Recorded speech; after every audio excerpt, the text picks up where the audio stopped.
네, 여러분들 안녕하세요. 시사타파의 심층 분석 시작하도록 하겠습니다. 정치 분석을 제가 한 13년 정도 했거든요. 정치 분석을 한 13년 정도 했는데 요즘같이 정치 분석을 할 마음이 없는 날이 처음인 것 같아요.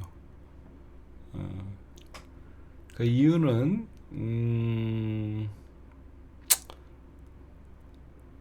대한민국의 이 거대 기득권 카르텔이 이렇게 무서운 건가?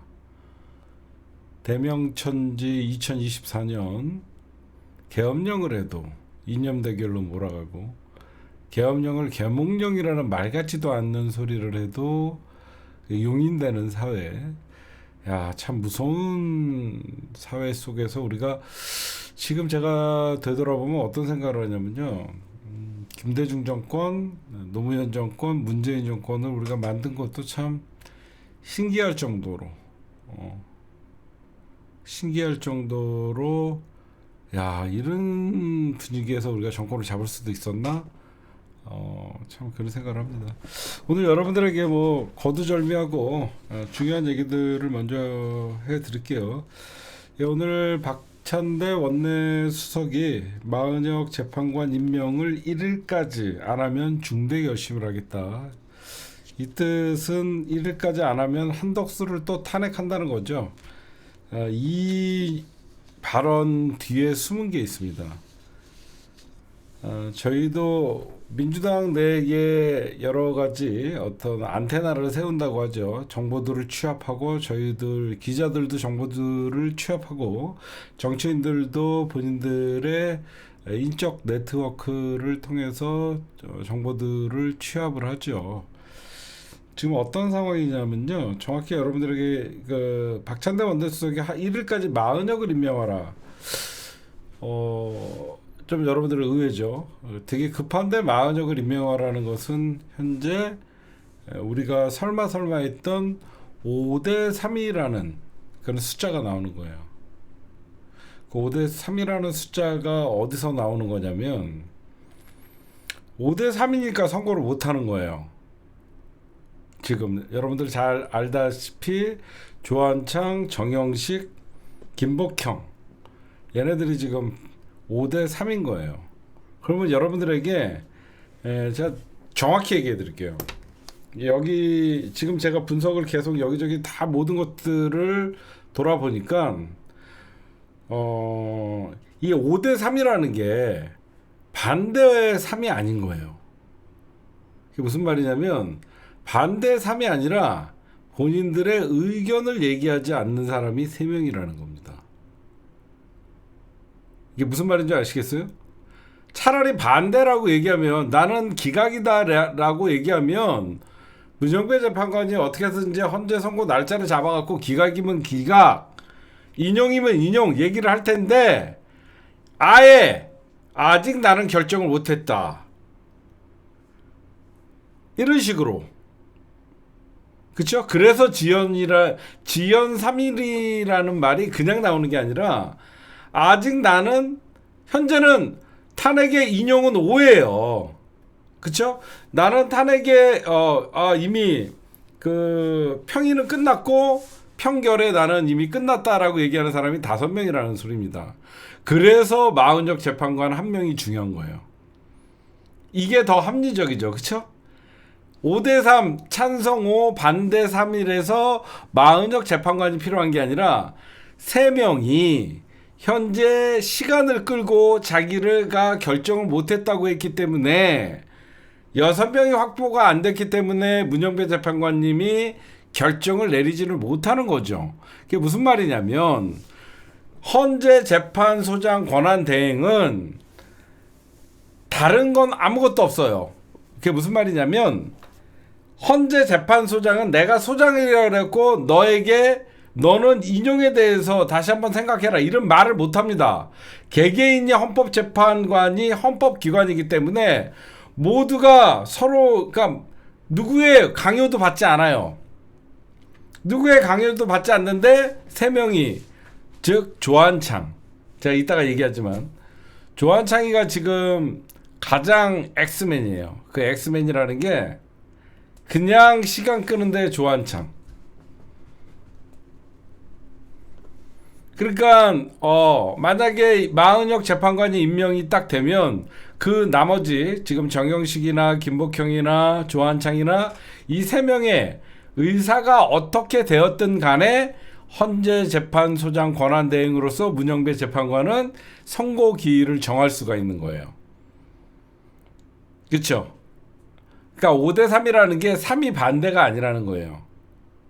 3이 반대가 아니라 반대면 차라리 나아요. 반대면 그냥 그래 지금 현재 5대 3이니까 그러면 뭐 역사 속에 3이 어떤 지금 기각을 생각한 3인이 그래 니들은 그냥 역사 속에 심판받아라라고 하면서 문영재 재판관이 어떤 그 선고일을 지정을 할 수 있는데 3명이 반대도 아니고 찬성도 아니고 인용도 아니고 기각도 아니고 계속 더 들여볼 게 있다라고 하면서 시간을 끄는 거죠. 그러니까 5명은 된 거예요. 5명은 평일을 마쳤다.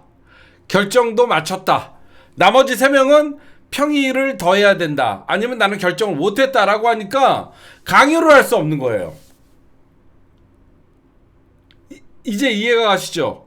문영배 재판관님이 아무리 헌재재판소장의 권한대행이라도 빨리 하라 이렇게 강요를 못하는 전제 상황인 거예요.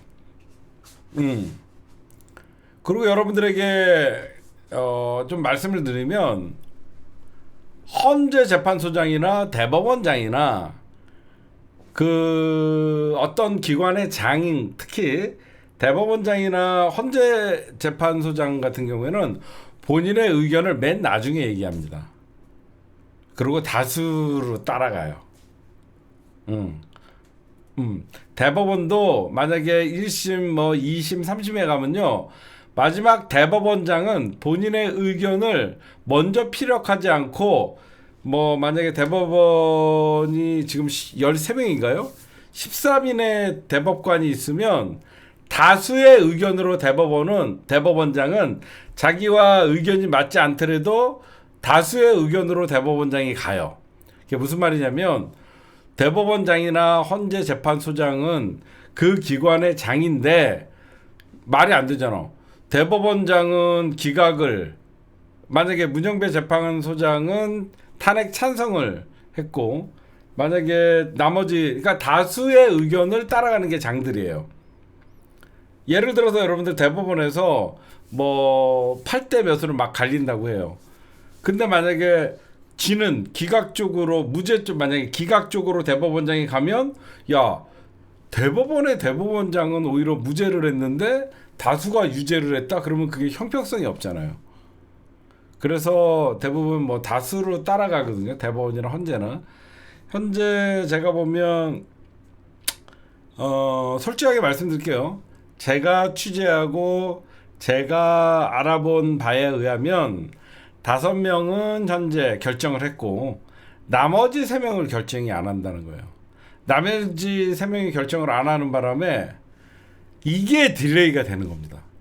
차라리 기각이라고 얘기하면 그러면 네가 역사 앞에 네가 당당하게 기각 결정문을 쓰고 네가 기각을 할 수 있다 그러면 문영배 재판관님은 본인들은 탄핵 인용 5명은 인용이고 3명이 기각이면 너희들 써라 라고 하는데 얘네들은 그걸 못하는 거예요. 이제 좀 이해가 가시죠? 얘네들은 말은 기각이라는 얘기도 못하는 거예요. 지네들도 적어도 양심이 있는 것이고 헌법재판관이라는 어떤 역사적 무게를 알기 때문에 무조건 아직 준비가 안 돼 있다. 그러면서 기각문을 쓸 수가 없거든. 그러니까 시간을 끌면서 아직 그러니까 헌재가 선고 날짜를 못 잡는다가 가장 합리적인 추론이 아닐까. 그쵸? 왜 결정을 못하는 거지가 아니라 시간을 끌기 위해서. 그 시간을 끌기 위함은 뭐다? 문영배 재판관님과 이미선 재판관님의 4월 18일까지라는 임기 이후에는 대통령 권한대행이 2명, 요번에는 대통령 몫이잖아. 그때를 바라보는 것 같다는 거예요. 그러니까 모든 사람들이 얘기할 때 가장 지금 조한창 그리고 김복형, 정영식 이 3명이 왜 이렇게 본인들의 의사를 결정하지 않냐? 4월 18일까지만 끌면 문영배 재판관이랑 이미선 재판관이 임기가 끝나면 자연스럽게 대통령 몫의 2명이 헌재 재판관, 이번에 헌재 재판관 임명할 때는 그 어떤 때보다 더 극우적인 사람들을, 지금의 뭐 안창호 같은 사람들, 이런 사람들을 헌법재판관으로 임명을 해서 자기네들이 다수가 돼서 기각 결정을 할 때 그때는 부담이 없을 수가 있으니까 그때까지 계기자는 거죠. 제가 보면. 그쵸? 지금 보면 문영배 헌법재판소장 권한대행과 이미선 재판관의 임기가 4월 18일이기 때문에 그때까지만 계기자, 뭐 이런 얘기가 있고, 두 번째, 그래서 저희가 주말에 어떤 찌라시를 많이 받았냐면 5대 3이었는데 정영식과 김복형이는 이쪽으로 전향을 했다. 그래서 나머지 그래서 현재 헌법재판소가 조만간 선고할 수 있는데, 단 조한창이가 끝까지 결정을 아직 못했다라고 미루고 있다. 그게 가장 지배적인 거예요.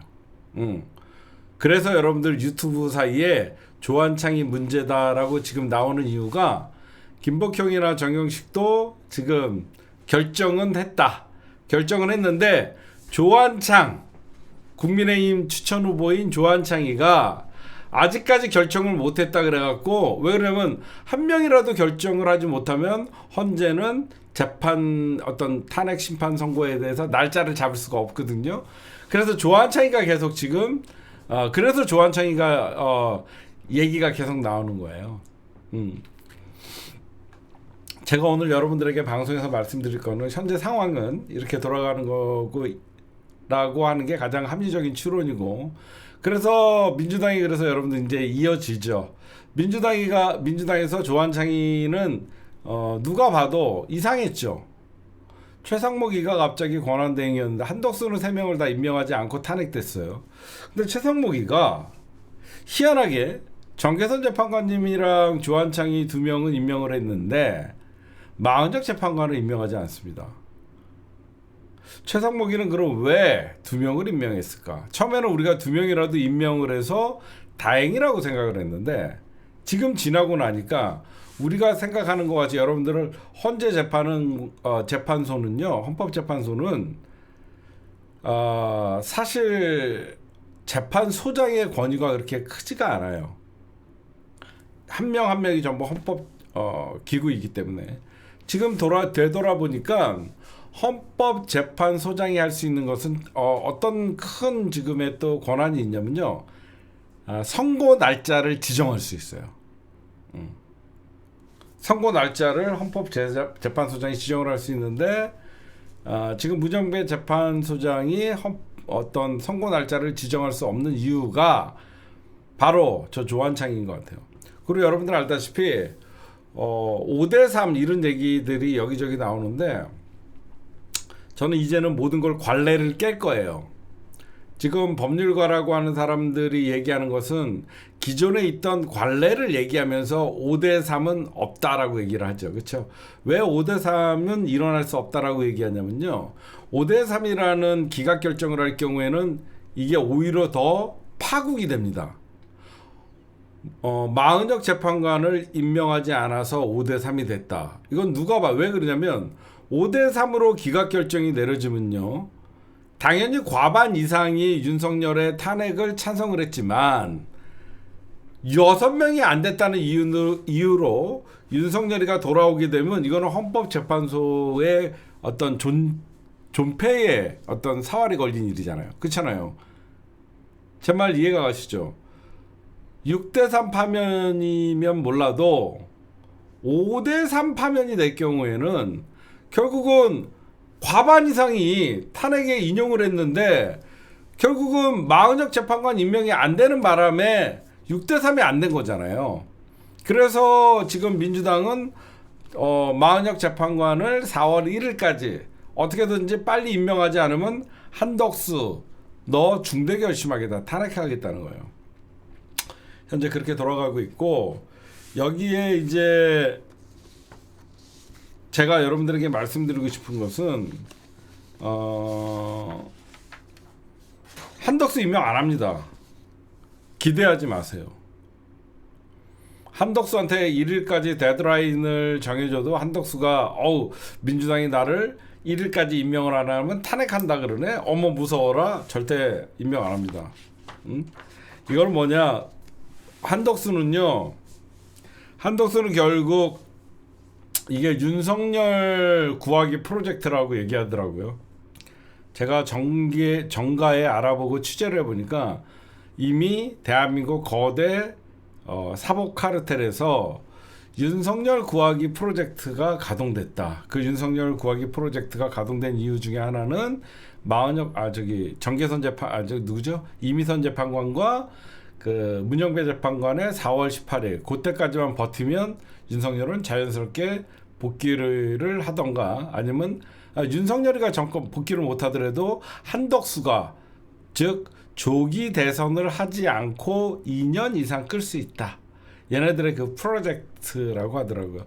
그 2년 이상만 끌면 이재명 당대표의 여러 가지 뭐 대장동 사건, 뭐 쌍방울 주가 조작, 대북송금 뭐 이런 사건 여러 가지를 포함시켜 갖고 하나만 걸려도 이재명을 죽일 수 있다.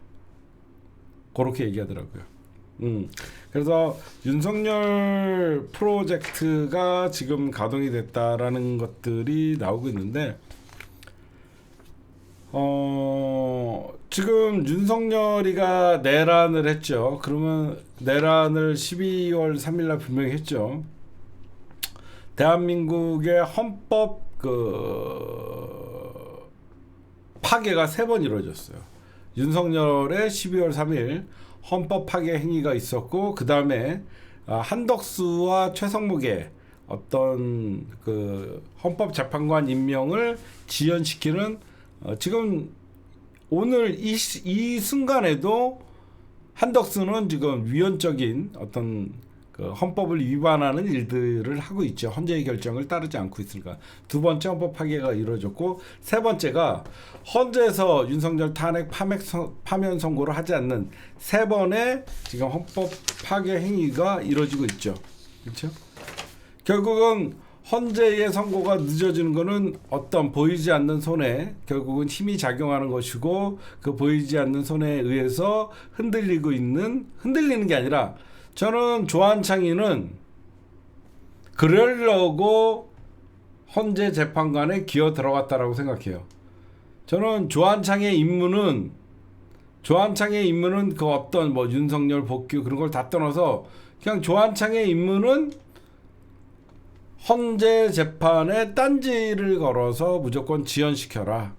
그래서 여러분들 알다시피 민주당이 지금 헌법재판관의 임기 연장을 법안으로 대응하겠다. 이게 무슨 말이냐면 여러분들 이제 대부분 뉴스를 보시는 분들은 알겠지만 우리가 최악의 경우에 저는 여러분들 4월 18일 이전에 문영배 재판관님이 이번 윤석열 탄핵에 대해서는 4월 11일이 됐던 17일이 됐던 저는 선고할 거라는 지금 99%의 믿음이 있어요. 하지만 우리는 최악의 경우도 대비를 해야 되겠죠. 그러면 4월 18일 이후에 어떻게 할 거냐? 쟤네들은 벌써 4월 18일 이후에 로드맵이 저쪽은 먼저 패를 보였잖아요. 4월 18일 문영배와 이미선 재판관의 어떤 임기가 끝나면 대통령 몫인 2명의 헌법재판관을 한덕수가 임명을 해서 결국은 구구들을 임명을 해서 기각을 시킬 것이다. 이게 저쪽 패죠. 그러면 민주당은 그걸 보고 있지는 않겠죠. 당연히 한덕수가 임명을 하면 국회 인준이 필요한 헌법재판소장에 대해서는 민주당이 동의를 해주지 않겠죠. 그러면 이제 한덕수 2년 나머지 2년 6개월의 한덕수 체제로 끝까지 가게 되면 윤석열은 사실상 대통령 권한만 박탈됐지 대통령에 관한 모든 예우를 받고 사실상 관저 정치를 하게 되겠죠. 이게 저들이 노리는 수입니다. 그래서 민주당이 그러면 어떻게 하냐? 헌법재판관의 임기가 다 되더라도 후임 재판관을 임명을 못하면 6개월간은 직무를 수행할 수 있는 법안을 지금 만든다는 거예요. 그리고 국회 몫에 국회가 재판관을 추천을 하면 대통령은 7일 이내에 미임명 시 임명 간주를 하는. 그렇죠? 그러니까 이게 이제 디테일하게 점점점 법안이 꼼꼼하게 되는 거예요.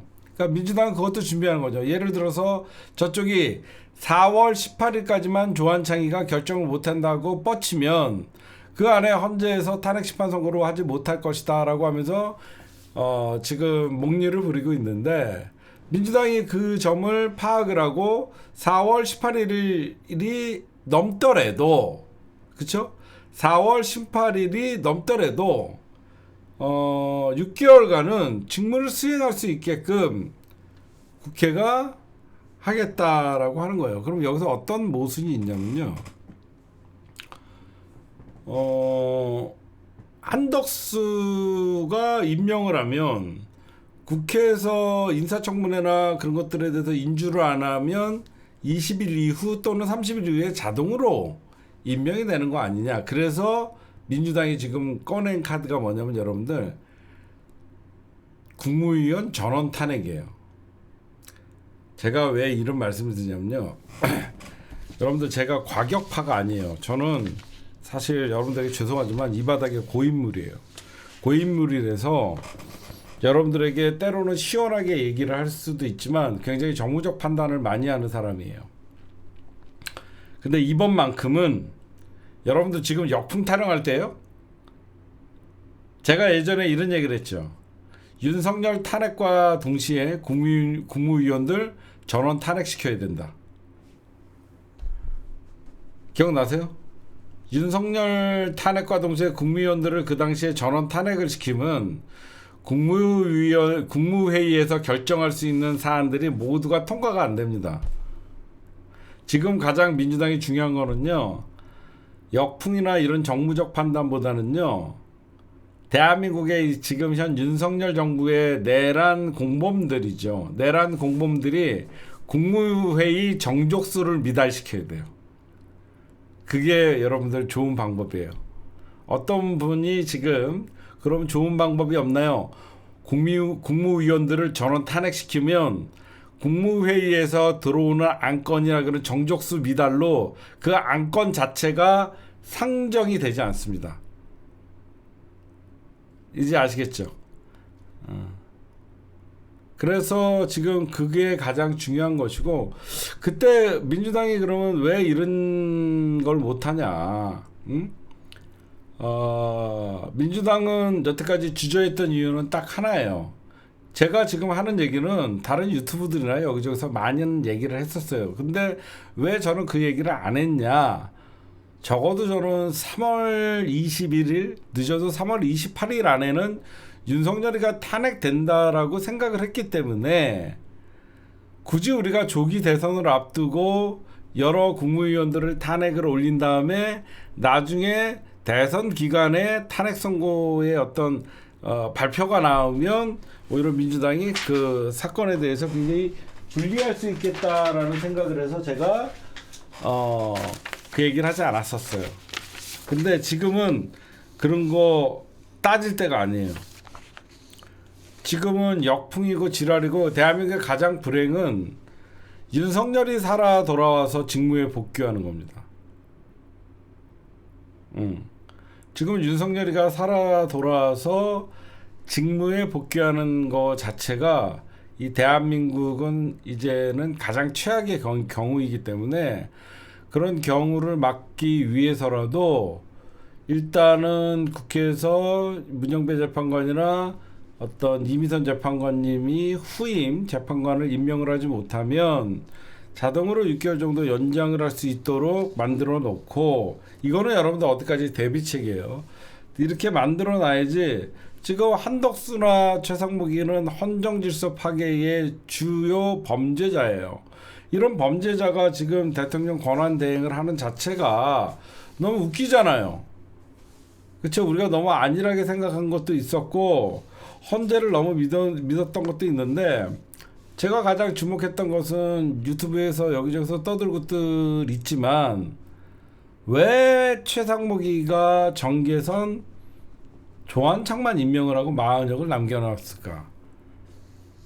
조한창이는 그 임무를 받고 국민의힘 추천 인사, 대통령 추천 인사라기 추천 인사보다 더 어떤 의심할 수밖에 없는 게 이 시기에 조한창을 굳이 그때 최상목이가 정계선 재판관이랑 조한창이를 임명할 때 나머지 2명의 국무위원을 임명했다라고 3명 중에 2명을 임명을 했다라고 해서 민주 진영에는 박수를 받고 권선동이나 그 국힘당의 지도부에게는 엄청난 욕을 먹었어요. 그렇죠? 엄청난 욕을 먹었는데 그 미안한데 슈퍼챗에 뭐 이상한 이런 거 좀 하지 마세요. 그때 권선동이나 이런 사람들한테 욕을 많이 먹었어요. 최상목이가. 근데 최상목이가 그런 욕을 먹으면서 조한창을 국힘당 추천목으로 임명을 했던 이유가 이제 드러나는 거죠. 이제 그게 드러나는 거죠. 조한창이는 이 어려운 시기에 헌재 재판관 국민의힘 추천 몫으로 들어가서 아예 평의를 하지 않는 거예요. 아직 결정이 안 됐다라고 무제한으로 버티면 어떻게 할 수가 없는 거예요. 지금 이제 그런 상황입니다. 그래서 지금 저는 딴 거 없어요. 민주당 할 수 있는 거 다 해라. 늦었지만 국무위원들 전원 탄핵시켜갖고 국무회의에서 어떤 일어나는 일, 그러니까 여러분들 대한민국 국회의 국무회의도 정적수가 미달되면 국무회의 자체를 열 수가 없어요. 여러분들 탄핵할 때, 탄핵이 아니라 윤석열이 계엄령을 선포할 때도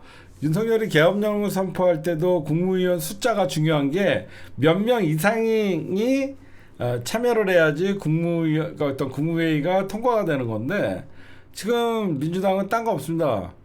전원 탄핵을 시켜갖고 그러니까 왜 이걸 하냐?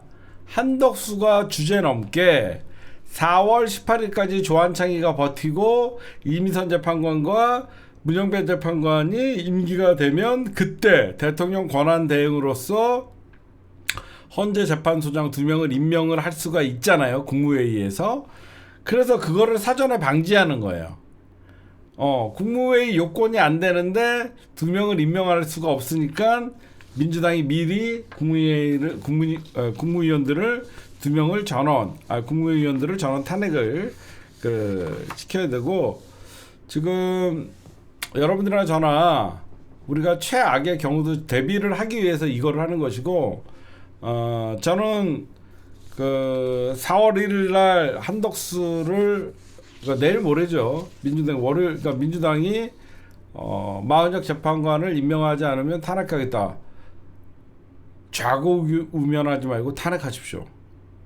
해야 됩니다. 민주당은 여러분 생각하셨죠?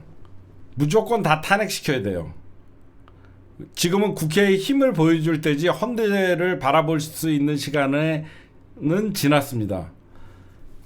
한덕수 임명 안 하면 바로 탄핵을 하고 최상목 너도 똑같으니까 탄핵하고 바로 다 탄핵을 해갖고 헌재에서 그러니까 현재 대한민국 국무회의가 이루어지지 않도록 만들어야 돼요. 왜? 그러다가 역풍 맞아요. 지금 역풍보다 더 심각한 게 윤석열이가 복귀하는 겁니다. 그쵸? 민주당은 지금 역풍이니 이런 개소리하는 새끼들은 멀리하고 민주당이 할 수 있는 국회의 권한을 최대한 써갖고 그러니까 탄핵 선고에 총력전을 해야 돼요. 어떻게든 아직 시간은 있습니다. 저는 사실상 4월 18일을 헌재에서 넘기게 되면 이제 헌재도 여러분 이제 식물 헌재가 됩니다. 있죠? 제 말 여러분들 공감하시죠? 4월 18일이 지나면 이제 헌재도 식물 헌재가 되는 거예요. 그래서 이런 식물 헌재를 방지하기 위해서 민주당에서 2명의 재판관의 임기를 그러니까 한덕수가 그러니까 다음 재판관이 임명되기 전까지는 6개월 동안 임명할 수 있게. 그럼 다음 재판관은 한덕수가 분명히 임명할 게 뻔하니까 미리 탄핵을 해야 돼요. 탄핵을 해야지 다음 재판관은 임명을 못 합니다. 응? 지금 우리가 설마 했던 5대3 구도, 그 5라는 것은 인용, 나머지 3은 반대가 아니에요. 의견을 얘기하지 않는 게 가장 무서운 겁니다. 지금 의견을 얘기하지 않는 3명, 저희가 추측하기론 조한창, 김복형, 정영식, 이 3명이 자기의 의견을 얘기하고 있지 않기 때문에 날짜를 잡을 수 없는 것이죠.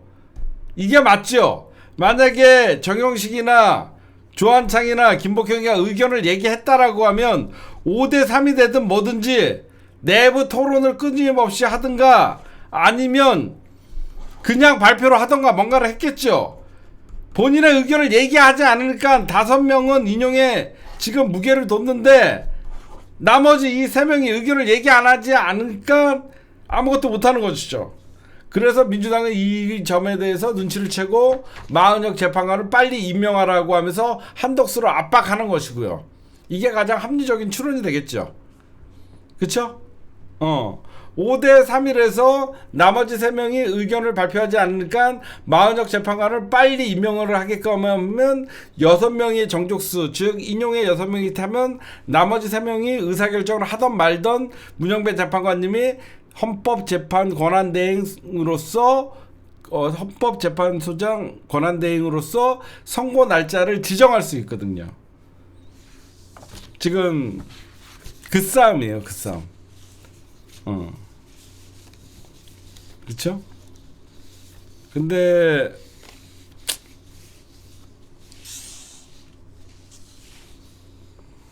여러분 어떻게 해야 될 것 같아요?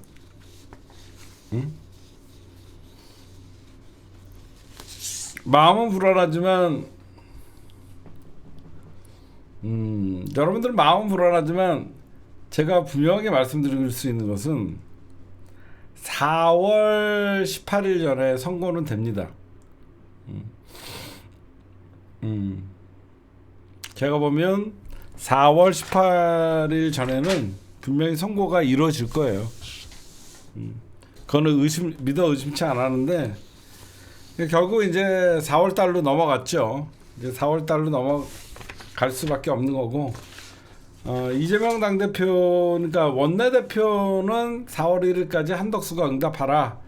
그 대신 이재명 당대표는 헌재의 신속한 결정을 기대한다. 그러면서 우주만큼 무거운 짐을 지어져 있다. 굉장히 그러니까 이재명 당대표는 좀 달래기 신속한 선고, 그리고 원내대표나 이런 실무자들은 헌재의 압박, 이렇게 투트랙을 하고 있다라고 여러분들이 좀 보시면 될 것 같습니다.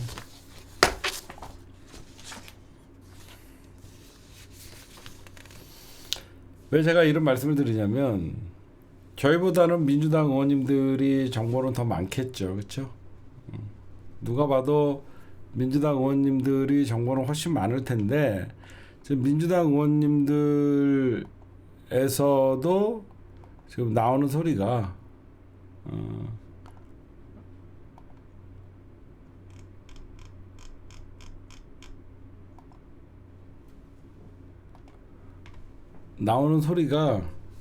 지금 김복형, 정영식, 조한창 얘기가 나오잖아요. 그렇죠?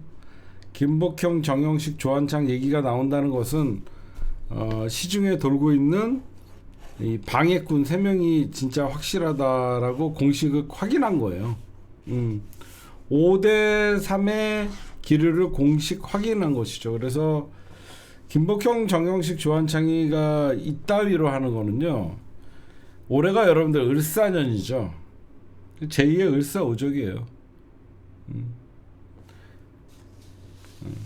이거는 제2의 그러니까 저희는 카더라라고 얘기했지만 헌재 내부의 5대3 기류를 민주당이 공식적으로 확인했기 때문에 마은혁 재판관의 속도를 내는 것이다. 저는 그렇게 보는 게 그러니까 고의로 판결을 늦추고 있는 사람, 고의로 판결을 늦추고 있는 재판관은 저는 조한창이라고 생각합니다. 그래서 이렇게 하면 딴 거 없어요. 민주당은 바로 저는 내일이 31일이죠. 내일 이번 달 31일까지 있네요. 이번 달 31일까지 있죠. 저는 4월 1일까지 저는 국무위원들 전원 탄핵을 해야 된다. 그래서 국무회의에서 어떤 결정도 할 수 없도록 거부권이고 뭐고 아무것도 못하게 이렇게 해야 된다라고 저는 생각을 합니다. 현재 그런 거예요. 제가 왜 이런 말씀을 드리냐면 지금 마지막 고비거든요. 지금 마지막 고비인데 이 고비를 넘기면 사실상 이 헌법재판소가 탄핵 선고를 지연시킴으로써 사실 대선으로 보면 국힘당은 망한 거예요. 빨리 선거가 끝나고 어떤 윤석열을 잊어버리고 새로운 대선 후보들이 나왔고 어떤 대선판을 잘라 그랬는데 지금 국힘당 지지율이나 민주당 지지율은 천차만별로 벌어지고 있고 여기에 더해서 지금 중도층의 탄핵 찬성이 70% 이상으로 올라가고 있거든요. 지금 딴 거 없습니다. 제가 예전부터 계속 얘기했지만 윤석열 탄핵과 동시에 국무회의 참여했던 국무위원들 전원 탄핵을 하면 명분이 있거든. 그러면 국무회의 정족수 미달로 그 어떤 것도 하지 못하거든요. 뒤늦게라도 하시면 돼요. 민주당이 그걸 할 수 있다라고 얘기하고 그다음에 요것 좀 얘기할게요.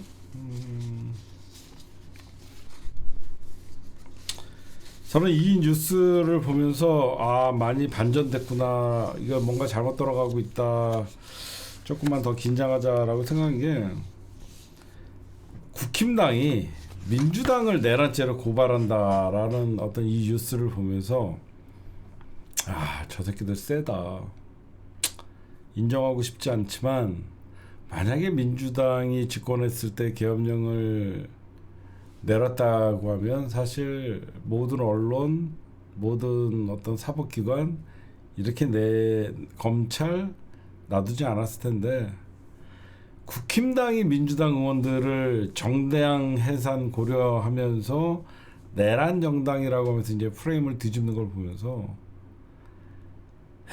저 새끼들 세다, 우리가 어디까지 가야 되나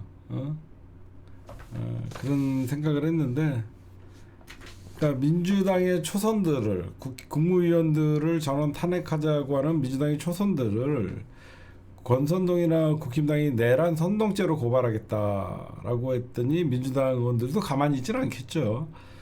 권난동이를 무고죄로 맞고발을 하는 이런 일이 있었고, 민주당의 초선 의원 70명, 이재명, 김어준 내란죄로 고발하겠대요. 헌재에 조속한 심판이 나지 않으니까 이제는 저들이 민주당을 내란 정당으로 고발한다는 일까지 벌어지는 거예요. 그냥 어이없는 정도가 아니라 그만큼 저 인간들이 벌써 내란 계엄 쿠데타를 이겨내고 민주당을 역으로 내란 정당으로 고발한다는 얘기들이 나오는 거예요. 그게 좀 씁쓸하고 하더라고요. 그 다음에 조금 간단하게 여러분들 뭐 어렵게 얘기 안 하고 짧게 말씀을 드릴게요. 최상목이가 여러분들 지금 현재 대한민국의 대통령 권한대행이자 경제부총리죠. 그리고 경제부총리라는 직책은 경제수장이고 최상무기는 대통령 권한대행과 경제수장으로서 사실 경제를 도맡아서 하고 있죠. 저는 여러분들 뉴스를 통해서 봤죠. 최상무기가 미국의 30년 만기 국고채를 2억 원 가량 사들였다. 이게 왜 여러분들 비판받아야 되냐면요. 이 새끼는 쓰레기입니다. 왜 쓰레기냐면요. 미국의 국채는요, 미국의 국가에서 발행한 채권은요, 물론 금리의 영향도 받지만 원달러 환율이 오르고, 그러니까 쉽게 얘기할게요. 우리나라 경제가 나쁘면 나쁠수록 미국의 국채 가격은 올라가요. 무슨 말씀인지 아시겠어요? 우리나라 경제가 나빠지면 나빠질수록 미국의 국채 가격은 올라가요. 그러면 대한민국 경제 수장이라는 새끼가 미국의 국채를 샀다는 것은 대한민국 경제가 추락한다는 것을 미리 예고하는 거잖아요. 이런 개새끼가 어디 있습니까? 이건 개새끼예요. 이건 욕을 처먹어도 돼요. 대한민국 경제를 책임지고 있는 경제 수장이 지 배때기 부리라고 2억 원의 미국의 국채를 산다는 것은 반대로 대한민국 경제가 좋아지면 미국의 국채 가격이 낮아집니다. 왜? 우리나라의 원화 가격이 경쟁력이 있기 때문에. 이런 인간도 아닌 새끼가 지금 대통령 권한대행을 잠시 했던 겁니다. 응?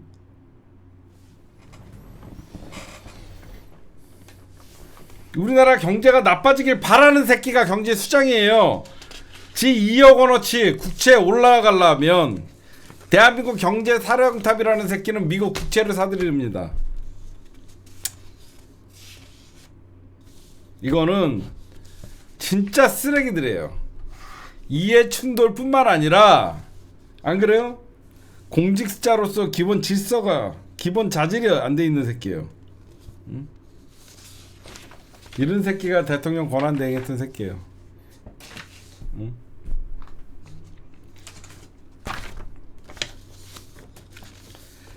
그 다음에 열받는 뉴스 좀 하나만 볼게요. 문재인 대통령을 소환 통보를 했습니다. 검찰이 뜬금없이. 이거 왜 이런 짓을 하냐면요. 아직 정신을 못 차려서 그래요. 검찰이 문재인 대통령을 소환한다는 것은 그 이면에는 윤석열의 복귀를 기정사실화한 겁니다. 윤석열이의 복귀를 기정사실화해서 윤석열이가 복귀하면 다시 검찰이 부활을 하고 그래서 민주당이나 문재인 대통령이나 이재명 당대표를 쪼으려고 하는 거예요. 아직 검찰이 정신을 못 차렸어요. 그러니까 윤석열 정부의 최고의 호위무사는 검찰 경호처죠. 검찰이 결국은 역사의 심판대에 오르는 짓거리를 한 거예요.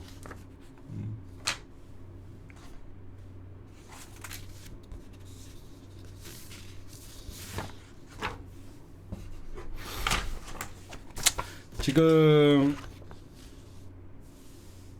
차기 대선 정권 교체의 지금 현재의 어떤 재판 선고가 계속 딜레이 되면서 정권 교체해야 된다는 여론이 계속 올라가요. 탄핵이 돼야 된다는 것도 계속 올라가고 있어요. 다시 이 피로감이 오면서 제가 아까도 말씀드렸듯이만 진짜 까놓고 얘기합시다. 윤석열이 탄핵에 기각이 된다고 여러분들 한번 생각을 한번 해보십시오. 윤석열이가 돌아와서 할 수 있는 일이 뭐가 있겠습니까? 여러분들은 윤석열을 인정을 하면서 이제는 한번 혼났으니까 윤석열 계몽령이라고 했으니까 이제는 정신 차리고 똑바로 해 이렇게 해요? 사실 여러분들 헌재는요 왜 선고를 못하냐면요 윤석열이 돌아와서 대한민국에서 국민들이 윤석열을 대통령으로 인정할 사람은 없습니다. 이젠 물론 저쪽 지지자들이 하겠지만 보편적인 중도층과 상식을 갖고 있는 국민들은 윤석열이 대통령으로 복귀해서 윤석열이 할 수 있는 일이 뭐가 있어요?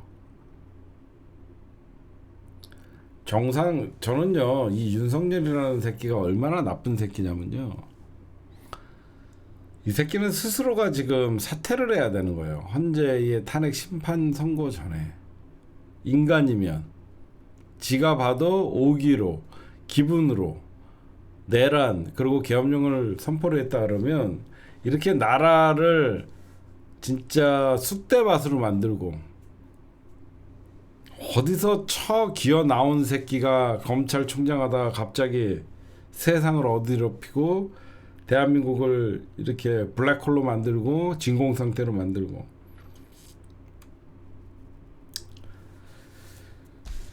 할 말은 많지만 저희 어머니가 방송에서 욕 좀 그만하라고 하길래, 엄마, 나는 정상적인 사람들한테는 단 한 번도 13년 동안 욕을 해본 적이 없다.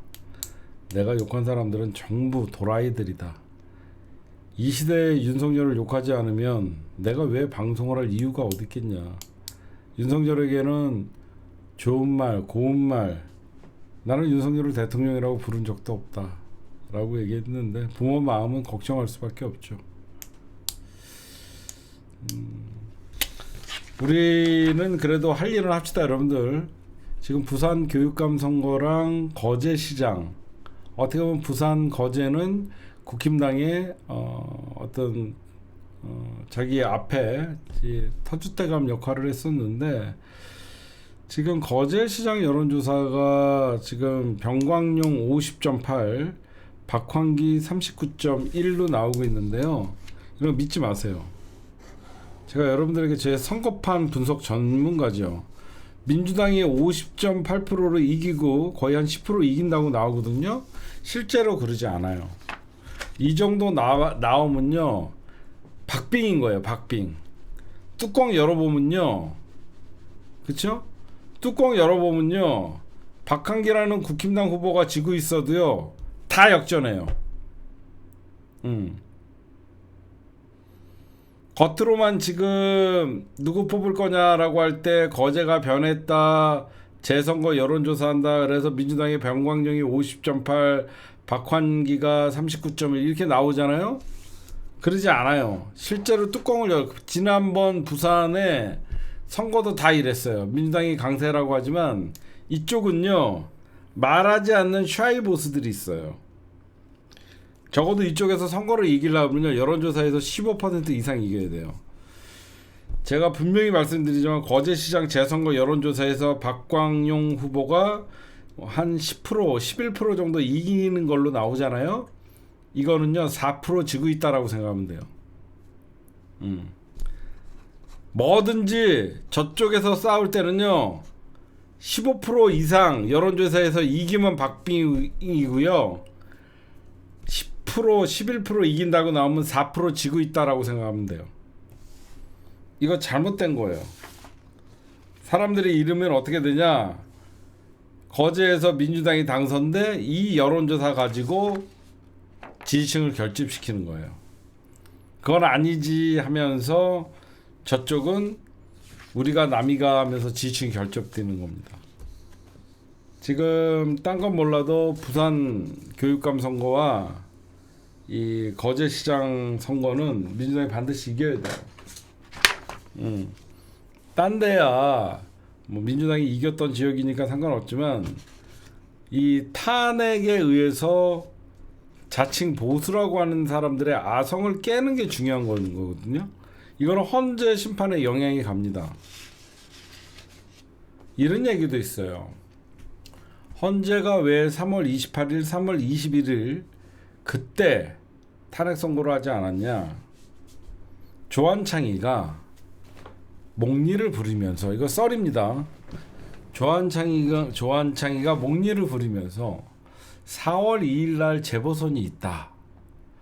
그 재보선에 윤석열이가 탄핵을 우리가 선고를 하게 되면 특정 정당에 유불리가 작용될 수 있다. 그래서 선거에 영향이 가지 않도록 4월 2일 재보궐선거가 지난 다음에 다시 평결을 하자. 이런 얘기가 합리적으로 나오는데 이런 식으로 변명을 찾는다는 거예요. 계속 4월 2일 재보선이 있기 때문에 윤석열이가 탄핵되면 헌재 재판 결과에 따라서 재보궐선거가 어떤 영향이 갈 수가 있기 때문에 4월 2일 날 재판이 끝나고 평결을 하자. 그래서 요즘 뭐 평의를 하면 뭐 짧게 하고 헤어지고 짧게 하고 헤어지고 막 이런 얘기가 있어서 4월 2일 재판도 헌재에서 주목하고 있다. 뭐 이런 얘기들이 돌아요. 지금 부산 교육감 찐년 후보 지금 민주는 진보 잠깐만 뭐 이런 얘기 저런 얘기 다 있는데 예 여러분들 제가 이런 얘기 좀 드릴게요. 쉬울 줄만 알았죠.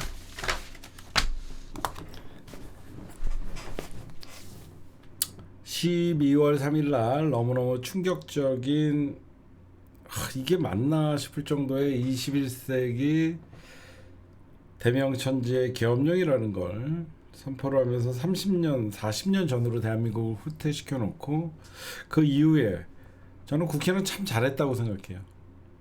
국회는 발빠르게 윤석열을 탄핵을 하고 국회가 할 수 있는 모든 것들을 잘했다라고 생각합니다. 대한민국 모든 어떤 사법기관이나 그때는 민주당의 힘이 세고 국민의 열정이 세니까 검찰도 군인들을 잡아들이면서 내란의 어떤 종식을 위해서 모두가 뛰는 것 같았어요.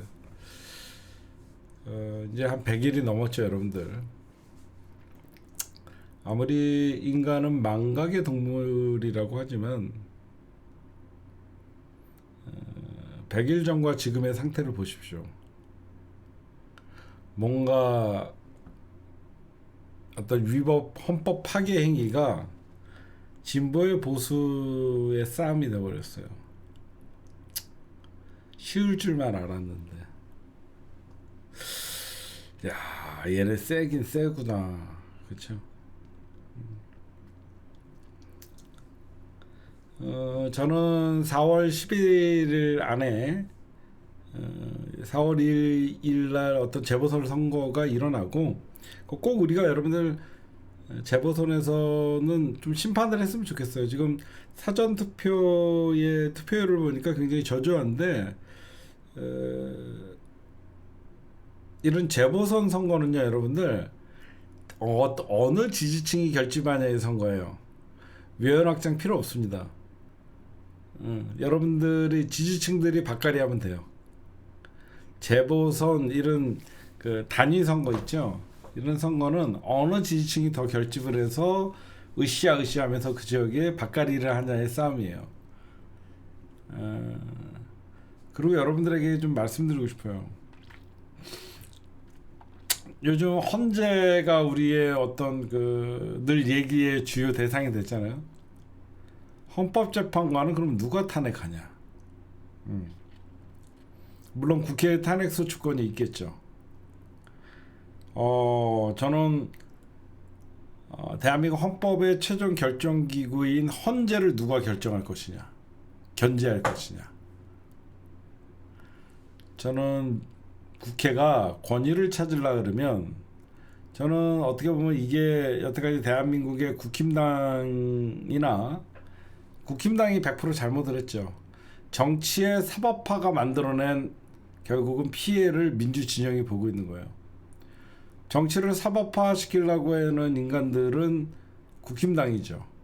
이유는 나쁜 짓, 온갖 성추행, 성범죄, 온갖 부패 혐의는 국힘당이 많지만 늘 그거의 100분의 1도 안 되는 민주당이 성범죄 그리고 부패 혐의에 대해서는 대석특필 당하죠. 그렇죠?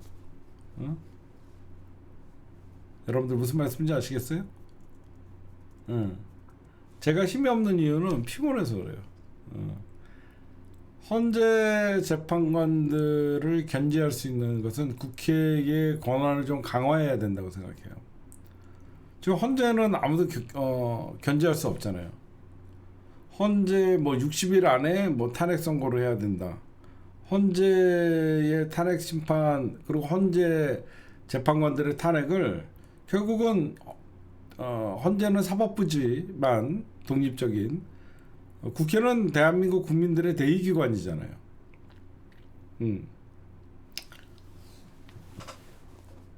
그래서 제가 보면 딴 거 없어. 지금은 윤석열이 돌아오면 우리는 모든 거를 잃을 수밖에 없으니까 민주당은 좌고우면하지 말고 한덕수 최상목부터 이미 100일 전에 했어야 되는 윤석열의 그 하수인들 모든 사람들을 저는 일괄 탄핵을 시켜야 된다고 생각해요. 얘네들은 그 누구도 믿을 수 없습니다. 일괄 탄핵시켜야 됩니다. 그러고 나서 국무회의 자체를 정지시켜놔야 돼요. 그래야지 그 어떤 것도 결정할 수 없습니다. 그러지 않으면 저들은 끊임없이 그 권한을 쓰고 꼼수를 부릴 겁니다. 그래서 그렇다고 해서 여러분 대한민국이 마비되거나 그러지 않습니다. 국무회의에 참석은 차장들이 하면 되는 것이고 얼마든지 차장들이 그 국무회의에 참석을 하게 되면 더 잘 돌아가는 거고 왜 실무자들이니까 그 실무자들은 좌고우면하지 않고 왜 그러면 장관직들은 어떤 지명직이기 때문에 정치적 유불리 그리고 정무적 판단을 하지만 차관들은 본인들이 만약에 통일부면 통일부, 기재부면 기재부, 정무위는 정무위 그러니까 무슨 여러 가지 여러 부처가 있을 때 그 사람들은 매뉴얼대로 하는 사람이에요. 매뉴얼대로. 그래서 지금 정무적인 판단이 결국은 일선 어떤 공무원들을 움직이지 못하게 하고 있기 때문에 저는 윤석열 정부의 국무위원들을 다 탄핵한다 그래서 정부가 마비되거나 그러지 않는다고 생각하고 오히려 실무자들이 적극적으로 의견을 개진하면서 더 어떤 이런 정무적인 판단을 안 하고 정상적인 대한민국의 정부기구가 돌아갈 수 있다라고 생각해요. 단 저게 있겠죠. 국무회의에 참석은 차관이 하지만 국무회의에서 여러 가지 의결이나 이런 걸 할 수 없다. 그렇게 저는 생각을 합니다, 여러분들. 답답하죠. 답답한데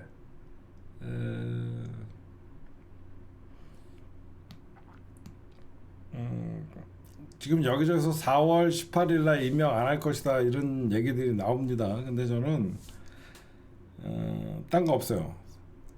4월 18일 이전에 저는 100% 선고는 될 거라고 생각합니다. 그때까지 좀 기다려 봅시다. 만약에 4월 18일까지도 헌재 재판관들이 윤석열 탄핵에 대해서 어떤 심리를 하지 않는다 그러면 제2의 4.19예요. 제2의 4.19예요. 그때는 헌재는 이미 존재의 이유가 없어지는 것이고 헌재는 존재의 이유가 없어지는 것이고 제가 볼 때는 정청래도 28일은 반드시 된다고. 28일이 뭐야? 제2의 4.19가 나면 또 여러 개가 있지만 하여튼 4월 18일까지 뭔가 이루어지지 않는다 그러면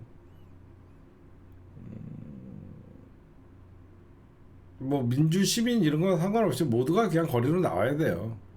어떻게 윤석열을 지켜봅니까?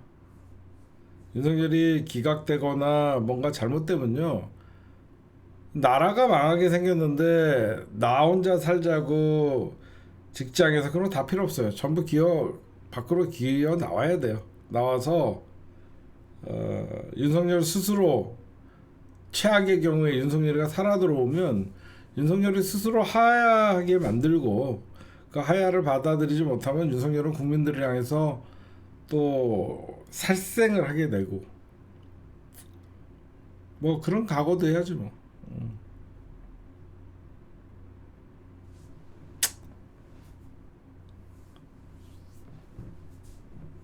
아니 그렇잖아. 윤석열이 돌아오면 대한민국이 사실 미래가 없는데 저는 그런 일을 발생하지 않을 거라고 생각하고 다행히 민주당이 많은 힘을 갖고 있습니다. 지금 민주당이 그 힘을 쓸 줄을 모르고 써보지를 안 하다 보니까 주저하는 건데, 이번에 저는 자고 면할 거 없이 그냥 내일까지, 최종 데드라인 내일 31일까지 월요일까지 한덕수가 마은혁 재판관을 임명하지 않으면 바로 4월 1일 날 마은혁 재판관 탄핵하고, 마은혁이 아니라 한덕수 탄핵을 하고, 한덕수 탄핵할 때 그냥 한덕수만 탄핵하지 말고 나머지 국무위원들 있죠.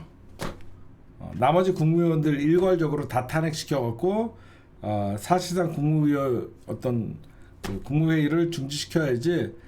나머지 뭐 4월 18일 이후에도 어떤 누구를 임명하거나, 지금 여러분들 보이지 않게 경찰 인사 최상무기가 알박기 연락해놨죠. 여기저기 인사들 저것들 알게 모르게 많이 해놨거든요. 그런 거 아무것도 못하게 해야 돼요. 아무것도 못하게 다 막아야 된다고 생각합니다. 4.19 제2의 4.19 의고 결국은 6월 항쟁, 결국 우리가 잃어버린 40년, 그런 시간이 오는 것 같아요. 저는 내일 2시에 저희가 새로운 스튜디오, 여러분들 알다시피 2시 정치, 장인수 기자님, 이경 대변인님, 그리고 제가 내일 낮 2시에 여러분들 장인수 기자님 취재한 부분들이 좀 많거든요. 장인수 기자님 취재한 거, 그리고 제가 취재한 거, 내일 낮 2시 정치에 시사타파 여러분들 시청 많이 해주시기 바랍니다. 저는 오늘 여기까지만 할게요. 죄송해요. 제가 힘이 없어 그런 게 아니라 너무 피곤해서 지금 방송을 못할 사정이었는데, 여러분들에게 얼굴을 보고, 그리고 4월 18일 이전에는 저는 100% 탄핵에 헌재에서 선고가 있을 거라고 저는 생각을 해요.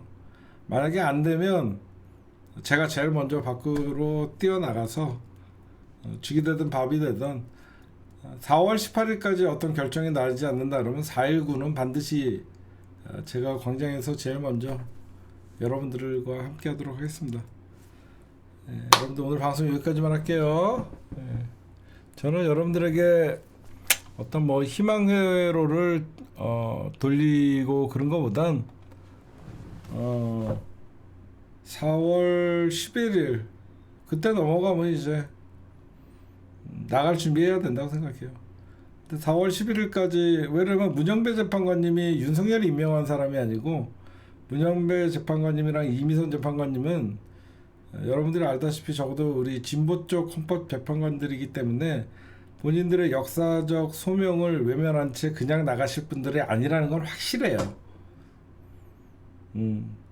그들이 역사적 사명을 외면한 채 나갈 거라는 건, 나가지 않을 건 확실하기 때문에 여러분들에게 희망 회로를 돌리는 게 아니라, 그 전에 마은혁 재판관님만 임명이 된다 그러면 더욱더 우리가 생각하는 것까지 도달할 수 있다고 생각하고, 뭔가 헌재가 꼬이긴 꼬였다 그런 생각을 합니다. 예전엔 8대0에서 제 여러 여기저기서 조한창, 김복형, 뭐 이런 정영식 이런 사람들이 아예 결정을 하고 있지 않다라는 얘기가 지배적이에요. 그래서 5명은 확보가 됐지만 이것들 3명이 결정을 안 하는 바람에 민주당에서 계속 마은혁 재판관 임명하라고 해서 6명이 되면 저것들이 결정을 하든 말든 선고 날짜를 문영배 재판관님이 지정을 할 수 있는데, 그 한 명이 모자르는 게 지금 가장 딜레마인 것 같아요. 제가 분석을 좀 해보면 눈을 못 뜨겠어요. 여러분들 내일 낮 2시